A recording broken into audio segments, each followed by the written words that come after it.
Hey guys, this is Pooja from learn English with Pooja YouTube channel. एक बार फिर से आपका स्वागत है मेरे यूट्यूब चैनल पर। आज हमारा टॉपिक है पार्ट्स ऑफ स्पीच, जिसे हिंदी में शब्द भेद भी कहते हैं। किसी भी सेंटेंस में जो शब्द यूज़ किए जाते हैं उन्हें कोई ना कोई नाम ज़रूर दिया जाता है, जैसे noun, pronoun, verb, adjectives, adverbs, preposition, conjunction, articles etcetera. Topic की शुरुआत करने से पहले मैं आपके साथ दो सेंटेंसेस शेयर करना चाहूँगी।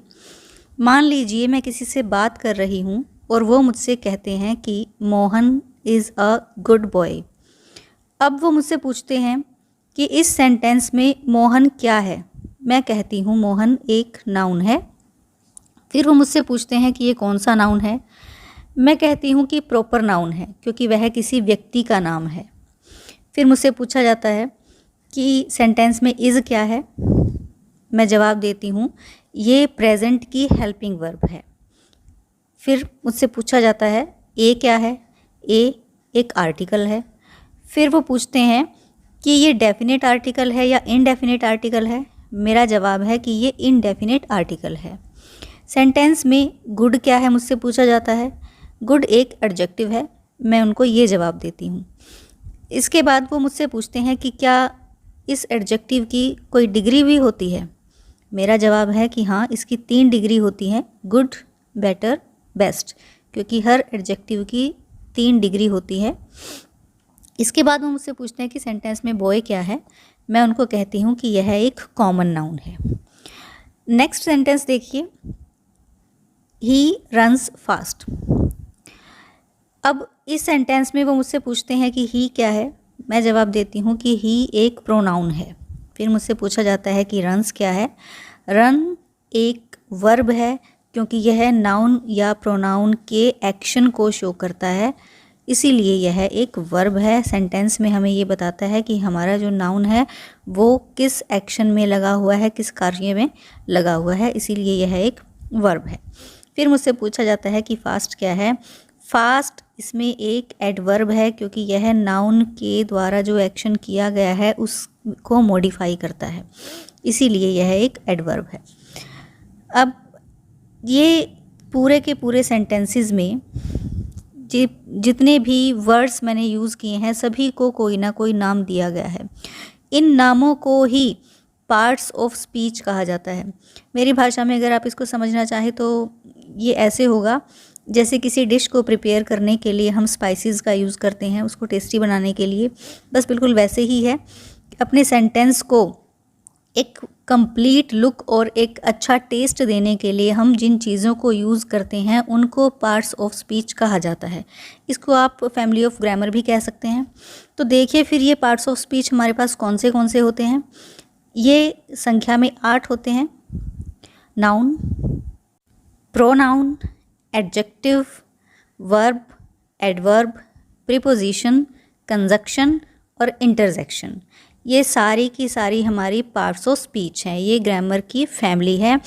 जिस की ज़रूरत अकॉर्डिंग टू देयर वर्क हमें पड़ती है उसको हम यूज़ कर लेते हैं, बाकियों को छोड़ देते हैं। जैसे एक फैमिली होती है ना, उसमें कितने सारे सदस्य होते हैं, हर एक का अपना एक रोल होता है। इसी तरह से पार्ट्स ऑफ स्पीच में भी हर एक पार्ट का हमारे सेंटेंस में एक अलग रोल होता है और रोल के अकॉर्डिंग हम इनको चूज़ करते जाते हैं। तो जस्ट एक ओवरव्यू लेते हैं कि नाउन क्या होता है, प्रोनाउन क्या होता है, एडजेक्टिव क्या है, वर्ब क्या है, एडवर्ब क्या है, प्रीपोजिशन क्या है, कंजक्शन क्या है और इंटरजेक्शन क्या होता है। सिर्फ हमें यहाँ पर सिर्फ ओवरव्यू लेना है। डिटेल में हम इनकी सेपरेट वीडियो के अंदर पढ़ेंगे। इनके टाइप्स भी आगे होते हैं। तो चलिए नाउन देख लेते हैं। पहले क्या है, नाउन को हिंदी में संज्ञा कहते हैं। डेफिनेशन देखिए इसकी क्या है। A noun is the name of a person, an animal, a place, a thing और a quality, action and state. किसी भी व्यक्ति, पशु, स्थान, वस्तु या गुण, कार्य और दशा को प्रकट करने वाले शब्दों को नाउन कहा जाता है। इन शॉर्ट मैं कहना चाहूँगी कि जहाँ जहाँ तक आपकी नज़र जाती है या जहाँ नहीं भी जाती है, इस यूनिवर्स के अंदर जितनी भी चीज़ें हैं, चाहे वो लिविंग थिंग्स हैं चाहे नॉन लिविंग थिंग्स हैं, उन सभी को हम नाउन कहते हैं। उन सभी का कुछ ना कुछ नाम है और उन नामों को ही नाउन कहा जाता है। यहाँ तक कि आपका जो नाम है वो भी एक नाउन है, आपके पास ये जो मोबाइल है ये भी एक नाउन है। एग्जाम्पल्स देखते हैं। जैसे सेंटेंस है हमारे पास, Mohan is a good boy. Mohan एक अच्छा लड़का है। मोहन यहाँ पर नाउन है क्योंकि यह किसी व्यक्ति का नाम है। दिस इज़ माई डॉग, यह मेरा कुत्ता है। यहाँ पर जो डॉग है वह एक एनिमल का नाम है, तो ये भी एक नाउन है। Delhi is the capital of India. Delhi और इंडिया इस सेंटेंस के अंदर प्लेसेस हैं, प्लेसेस के नाम को भी हम नाउन कहते हैं। Sheela writes with pencil, Sheela pencil से लिखती है। शीला एक लड़की का नाम है, यह भी एक नाउन है। और पेंसिल एक वस्तु का नाम है, यह भी एक नाउन है। जितने भी हमारे पास चीज़ें होती हैं, यहाँ तक कि doors, windows, fans, computer, pillows, fridge, aeroplane, a pin, हर एक चीज़ नाउन में आती है। Sky, earth, stars, air, lion, insects, सभी के सभी नाउन्स हैं। इसके बाद देखिए हमारे पास है प्रोनाउन। नेक्स्ट पार्ट है प्रोनाउन, सर्वनाम। सर्वनाम की डेफिनेशन है, pronoun is a word which is used in place of a noun. Noun के स्थान पर प्रयोग होने वाले शब्दों को प्रोनाउन कहते हैं। मतलब ऐसे शब्द जिनको हम नाउन के प्लेस पर रखते हैं उनको नाउन कहते हैं। मेरे हिसाब से मैं इसकी डेफिनेशन ये करना चाहूँगी कि pronoun is a substitute of noun. Noun यानी कि संज्ञा के प्लेस पर यूज़ किए जाने वाले वर्ड्स को प्रोनाउन यानी कि सर्वनाम कहते हैं। कुछ एग्जांपल्स देखिए। जैसे मैंने कहा, Meena is my friend, Meena is very beautiful, Meena is my classmate. अब यहाँ पर मैंने बार बार मीना का नाम लिया है जो कि सुनने में बहुत ही ऑड लगता है। इसकी बजाय अगर मैं इन सेंटेंसेस को ऐसे बोलूँ, मीना इज़ माई फ्रेंड, एक बार तो मीना बोलना पड़ेगा क्योंकि मीना के बारे में हम बात कर रहे हैं। लेकिन उसके बाद she is very beautiful, she is my classmate, अगर मैं ऐसे बोलूँ तो यह बोलने में और सुनने में ज़्यादा अच्छा लगता है। तो मीना की जगह पर जो मैंने शी यूज़ किया है वह प्रोनाउन है।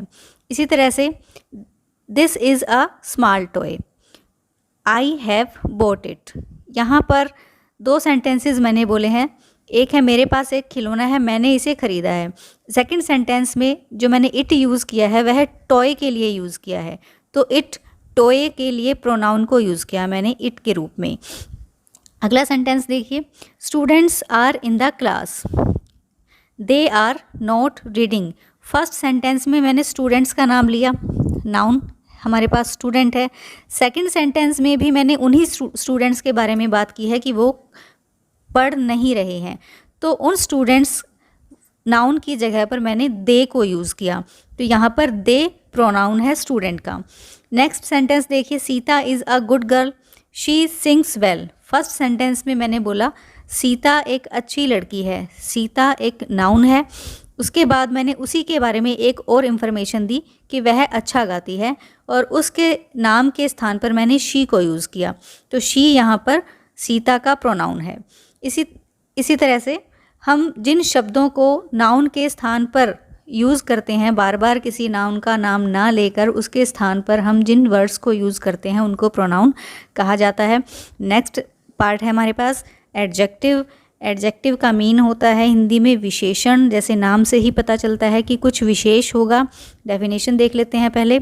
An adjective is a word which qualifies और मॉडिफाई अ नाउन और अ प्रोनाउन। नाउन और प्रोनाउन की बात हमने कर चुके हैं, यहाँ पर एडजेक्टिव की बात करते हैं। तो जो हमारे पास नाउन और प्रोनाउन होते हैं, जब उनकी क्वालिटी में कुछ ऐड किया जाए, उनको मॉडिफाई किया जाए सेंटेंस के अंदर, तो वो जिन शब्दों से हम करते हैं उन शब्दों को एडजेक्टिव कहा जाता है। वह शब्द जो नाउन या प्रोनाउन की विशेषता को बताते हैं उनको एडजेक्टिव या विशेषण कहते हैं। जैसे मैंने कहा, Harish is a poor person, Harish एक गरीब व्यक्ति है। हरीश एक व्यक्ति है, ये तो सभी को पता है, लेकिन वह कैसा व्यक्ति है? वह गरीब है। तो यहाँ पर हरीश के लिए जो गरीब शब्द यूज़ किया गया है वह उसकी विशेषता है, वह उसको बाकी सबसे अलग करता है। नेक्स्ट सेंटेंस देखिए, Rita is a beautiful girl. Rita एक लड़की है और वह ब्यूटीफुल है। तो ब्यूटीफुल वर्ड को यहाँ पर एज एन एडजेक्टिव यूज़ किया गया है जो कि उस लड़की की विशेषता को बताता है। नेक्स्ट सेंटेंस है हमारे पास, he is a brave boy. यहाँ पर ब्रेव को एज एन एडजेक्टिव यूज़ किया गया है क्योंकि जिस लड़के के बारे में यहाँ पर बात की गई है उसकी एक विशेषता को ब्रेव शब्द के द्वारा, ब्रेव वर्ड के द्वारा शो किया गया है कि वह लड़का बहादुर है। तो नेक्स्ट पार्ट है हमारे पास वर्ब। वर्ब को हिंदी में क्रिया भी कहते हैं। A verb is a word used to say something about some person, place और थिंग। एक क्रिया वो शब्द होते हैं जो किसी वस्तु, स्थान या व्यक्ति के बारे में कुछ कहें। वर्ब्स वो वर्ड्स होते हैं जो यह शो करते हैं कि जो सब्जेक्ट है सेंटेंस में वो किस एक्शन मोड में है। Means whether the subject is running, whether the subject is doing something. कुछ सेंटेंसेस के माध्यम से इनको समझने की कोशिश करते हैं। सेंटेंस है हमारे पास, ही प्लेज फुटबॉल डेली। वह रोज़ फुटबॉल खेलता है। यहाँ पर हमारा सब्जेक्ट है ही प्रोनाउन है एक, और वह डेली क्या काम करता है, फुटबॉल खेलता है। तो उसके द्वारा खेलने का काम किया जा रहा है। एक्शन मोड क्या है, प्ले। तो यहाँ पर प्ले एक वर्ब है। Next sentence, the boys run a race. लड़के दौड़ते हैं, लड़के रेस लगाते हैं। प्रोनाउन हमारे पास है द बॉयज़ और उनका एक्शन मोड है रन। तो यहाँ पर run as a verb use हुआ है क्योंकि उससे ये पता चलता है कि लड़के किस काम में, किस एक्शन में लगे हुए हैं। Mohan writes a letter. Mohan हमारे पास नाउन है यहाँ, और वो किस काम में यहाँ पर शो हुआ, और यहाँ पर वह किस काम को करता हुआ दिखाया गया है, एक पत्र को लिखता हुआ। तो उसका यहाँ पर लिखने का कार्य है। तो जो राइट वर्ड यहाँ पे लिखा हुआ है यह एक वर्ब है। इन सभी सेंटेंसेस में प्ले, रन, राइट, ये तीनों ही वर्ड्स वर्ब हैं क्योंकि यह सब्जेक्ट के एक्शन मोड को शो कर रहे हैं कि हमारा जो सब्जेक्ट है वो किस एक्शन में लगा हुआ है। नेक्स्ट पार्ट ऑफ स्पीच है हमारे पास एडवर्ब्स। एडवर्ब यानी कि क्रिया विशेषण। जैसे ही इसके नाम से ही पता चलता है, एड वर्ब, वर्ब में कुछ ऐड कर देना। देखिए कैसे, an adverb is a word which qualifies a verb, an adjective और अनदर एडवर्ब। वह शब्द जो वर्ब, एडजेक्टिव या फिर दूसरे एडवर्ब की विशेषता को बताए उसे एडवर्ब कहते हैं। अलग अलग एग्जाम्पल्स के माध्यम से समझने की कोशिश करते हैं। 3 कॉन्सेप्ट हैं इसके अंदर, तीनों को अलग अलग समझेंगे। जैसे हमने पढ़ा, एडजेक्टिव किसी नाउन या प्रोनाउन को मॉडिफाई करते हैं। सेम एज एडवर्ब्स भी वर्ब्स को मॉडिफाई करते हैं। कैसे, देखिए पहले वर्ब्स के मॉडिफिकेशन कॉन्सेप्ट को समझने के लिए कुछ एग्जाम्पल्स लेते हैं हम। एग्जाम्पल है हमारे पास, ही सेल्डम गोज़ टू स्कूल। वह कभी कभी स्कूल जाता है। यहाँ पर हमारे पास जो सब्जेक्ट है वो ही है, उसके साथ वर्ब यूज़ की गई है गोज़, क्योंकि वह स्कूल जाने का काम करता है सेंटेंस में। लेकिन उसके जाने की विशेषता क्या है, अलग क्या है, गोज़ को मॉडिफाई किसने किया, सेल्डम ने, यानी कि कभी कभी। तो यहाँ पर जो सेल्डम वर्ड यूज़ हुआ है वो एज एन एडवर्ब यूज़ हुआ है क्योंकि उसने वर्ब को मॉडिफाई किया है। जो गोज़ है सेंटेंस में हमारे पास वर्ब, उसे मॉडिफाई किया है। नेक्स्ट सेंटेंस देखते हैं, I always speak the truth. मैं हमेशा सच बोलता हूँ। सब्जेक्ट हमारे पास आई है और वर्ब हमारे पास स्पीक है।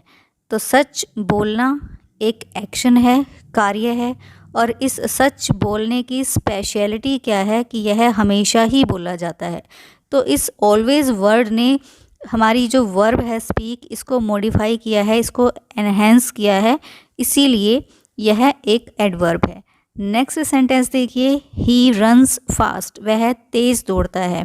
वह तेज़ दौड़ता है, तो एक तो वह काम करता है दौड़ने का।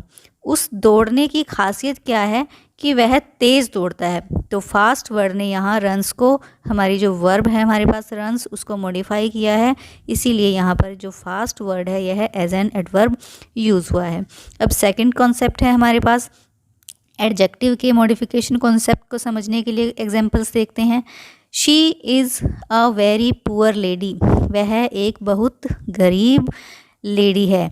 यहाँ पर पुअर एक एडजेक्टिव है क्योंकि वह एक लेडी की विशेषता को बताता है कि वह कैसी है, वह एक गरीब लेडी है।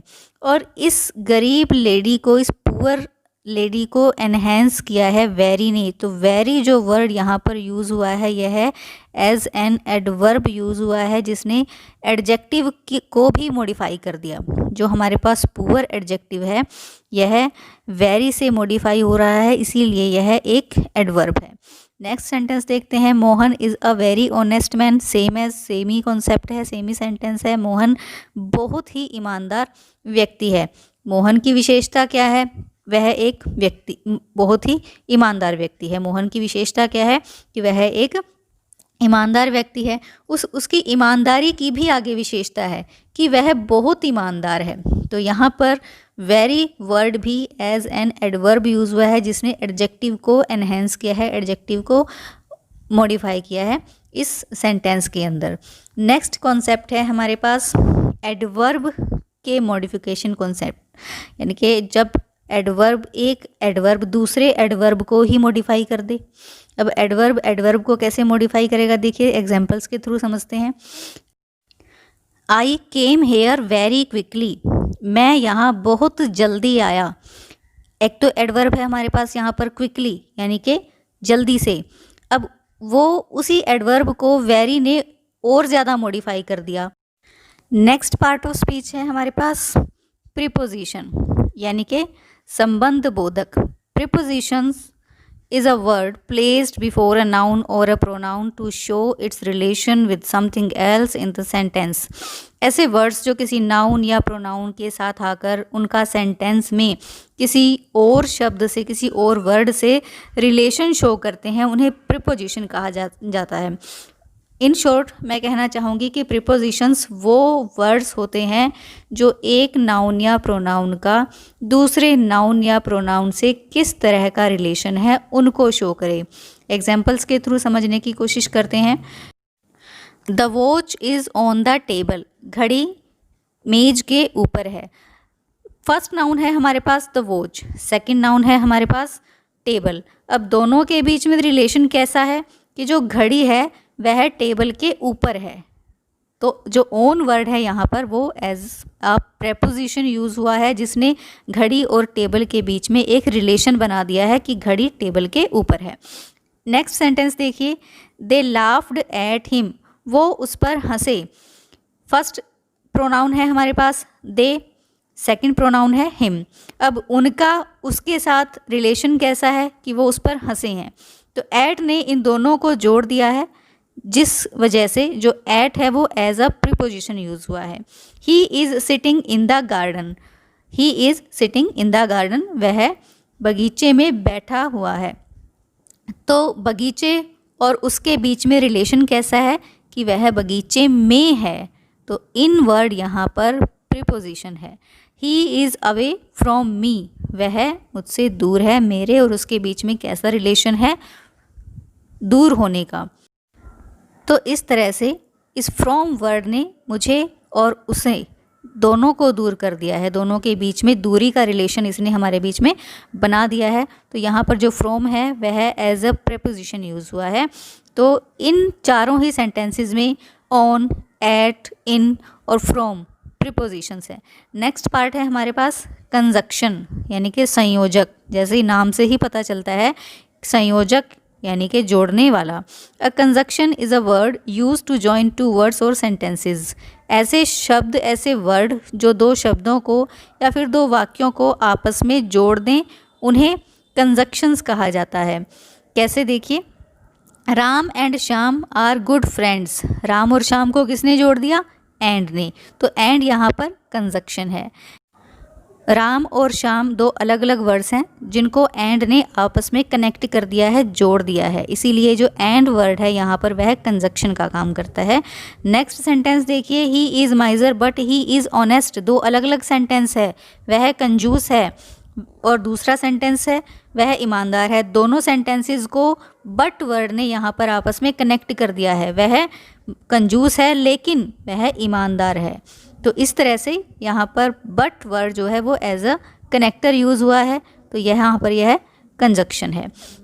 नेक्स्ट पार्ट है हमारे पास इंटरजेक्शन, विस्मय सूचक। नाम से ही पता चलता है कि कुछ ऐसे वर्ड्स होते हैं जिनको जो हमारी सडन फीलिंग्स को शो करते हैं, जैसा कि हमने सेंटेंसेस के पार्ट में पढ़ा था। Interjection, an interjection is a word which expresses some sudden feelings और इमोशंस। ऐसे वर्ड्स जो हमारी आकस्मिक भावनाओं या आवेगों को व्यक्त करें उन्हें इंटरजेक्शन कहते हैं।